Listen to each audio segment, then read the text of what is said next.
1978 ഞാൻ ആദ്യമായിട്ട് അഭിനയിക്കുന്നത്. തിരുവനന്തപുരത്ത് എൻ്റെ വീട്ടിൻ്റെ മുമ്പിലാണ്.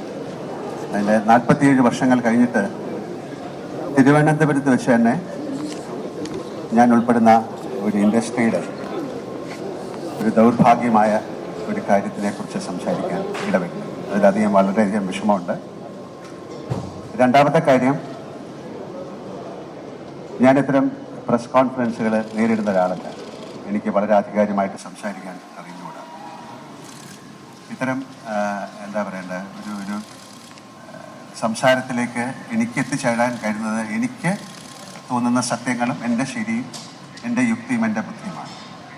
അതുകൊണ്ട് എന്നോട് വല്ലാത്ത ചോദ്യങ്ങൾ ചോദിച്ചാൽ എനിക്ക് മറുപടി പറയാൻ സാധിക്കും. അടുത്തത്, ഇങ്ങനെ ഒരു സംഭവം മലയാള സിനിമയിൽ നടന്നു. മോഹൻലാൽ എവിടെയായിരുന്നു, ഒളിച്ചോടിപ്പോയി എന്നൊക്കെ പറഞ്ഞു. ഞാൻ ഒരിടത്തേക്ക് ഒളിച്ചോടിപ്പോയിട്ടില്ല. ഞാൻ നിങ്ങളുടെ ഒപ്പം കഴിഞ്ഞ 47 വർഷമായിട്ട് സഞ്ചരിക്കുന്ന ആളാണ്. ഇവിടെ ഇരിക്കുന്ന ഒരുപാട് മുഖങ്ങളെ എനിക്കറിയാം.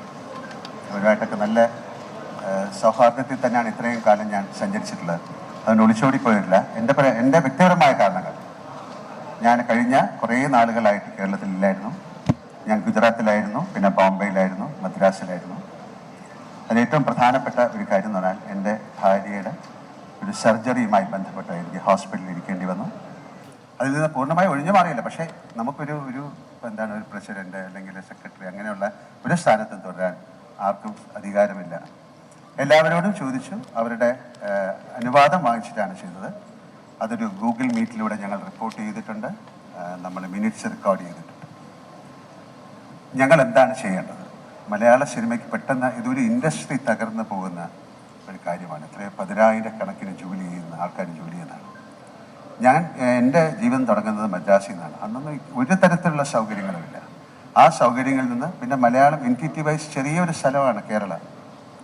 ഞങ്ങൾ വളരെയധികം കഷ്ടപ്പെട്ടു. കഷ്ടപ്പാടിനെ കുറിച്ച് പറയല്ല, വളരെ കഷ്ടപ്പെട്ട് ഉണ്ടാക്കിയെടുത്ത ഒരു ഇൻഡസ്ട്രിയാണ്.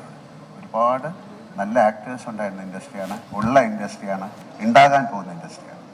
മറ്റ് ഭാഷകളിലേക്കൊക്കെ പോകുമ്പോഴാണ് നമ്മുടെ സിനിമയുടെ മഹത്വം അറിയുന്നത്. അപ്പോൾ ദയവ് ചെയ്ത് ഈ ഒരു ഫോക്കസ് ഞങ്ങളിലേക്ക് മാത്രമായി ഈ സിനിമ ഇൻഡസ്ട്രിയെ തകർക്കരുത് എന്നൊരു അഭിപ്രായം എനിക്കുണ്ട്. കാരണം എല്ലായിടത്തും ഇതിനെ പുറകെ ഒരു സർക്കാരുണ്ട്, അവർ നിയമിച്ച ഒരു കമ്മിറ്റിയുണ്ട്, സർക്കാർ അതിനുള്ള തീരുമാനങ്ങൾ എടുക്കുന്നുണ്ട്, പോലീസുണ്ട്.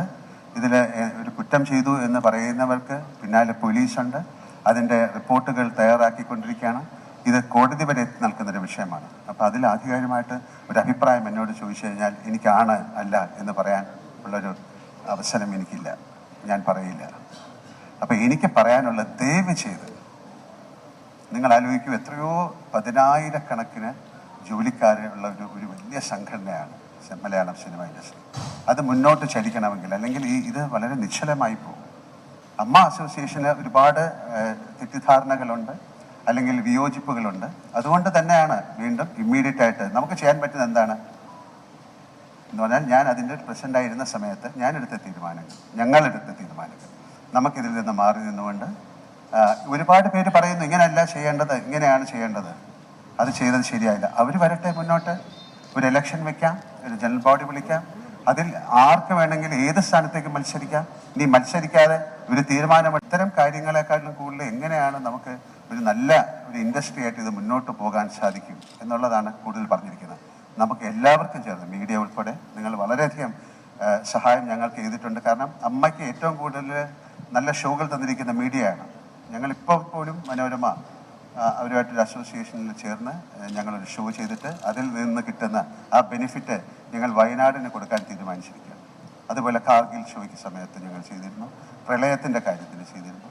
അല്ലാതെ ഒരുപാട് ചാരിറ്റി പ്രവർത്തനങ്ങൾ ഞങ്ങൾ ചെയ്യുന്നുണ്ട്. പലർക്കും അറിഞ്ഞുകൂടാത്ത പല കാര്യങ്ങൾ ഞങ്ങൾ ചെയ്യുന്നു. അപ്പോൾ ഇതൊരു വലിയ ഇൻഡസ്ട്രിയാണ്, വളരെ കഷ്ടപ്പെട്ട് പടുത്തുയർത്ത ഇൻഡസ്ട്രിയാണ്. അങ്ങനെ ആൾക്കാർക്ക് എന്തെങ്കിലും ഒരു ബുദ്ധിമുട്ടുണ്ടെങ്കിൽ നിങ്ങൾ അവരെ പോലീസിനോ അല്ലെങ്കിൽ അതിനെ അമ്മയെ അറിയിച്ചു എന്ന് പറയുന്നതുകൊണ്ട് മാത്രമല്ലല്ലോ, അമ്മയ്ക്ക് അതിലെ മെമ്പേഴ്സിൻ്റെ കാര്യങ്ങൾ എടുക്കാം. ചില കുറ്റങ്ങൾ ഉണ്ടായേക്കാം, അതൊരു അസോസിയേഷനായി ബന്ധപ്പെട്ട് കിടക്കുന്ന കാര്യമാണ്. അല്ലാതെ അപ്പോൾ എല്ലാവർക്കും, അമ്മയിലുള്ള എല്ലാവർക്കും ഇതിനെതിരെ സംസാരിക്കാം. അമ്മയ്ക്ക് മാത്രമല്ല, സിനിമയിലുള്ള എല്ലാവർക്കും ഇതിനെക്കുറിച്ച് സംസാരിക്കാനുള്ള സമയമാണിപ്പോൾ. കാര്യം ഒരാൾ മാത്രം ക്രൂശിക്കപ്പെടുക അല്ലെങ്കിൽ ഒരു സംഘടന മാത്രം ക്രൂശിക്കപ്പെടുക എന്ന് പറയുന്നത് ശരിയല്ല. ഒരുപാട് സംഘടനകളുള്ള ഒരു വലിയ ബൃഹത്തായ ഒരു ഇൻഡസ്ട്രിയാണ് സിനിമ. നമുക്ക് മറ്റ് ഭാഷകളിൽ നിന്നൊക്കെ നമ്മളെ വിളിച്ച് ചോദിക്കുന്നുണ്ട് ഞങ്ങൾ എന്താണ് ചെയ്യേണ്ടത്. അപ്പോൾ നമ്മൾ നിങ്ങളൊരു കമ്മിറ്റി അതുപോലെ തുടങ്ങാനാണ് പറഞ്ഞത്. ഒരുപാട് പേർക്കുള്ള പ്രോബ്ലം ഇവിടെ നിന്ന് തുടങ്ങട്ടെ, കേരളത്തിൽ നിന്ന് ഒരു വലിയ മൂവ്മെൻ്റ് ആയിട്ട് ഇത് മാറട്ടെ. ഇത് എല്ലാ മേഖലയിലും വരണം എന്നാണ് ഞാൻ ആഗ്രഹിക്കുന്നത്.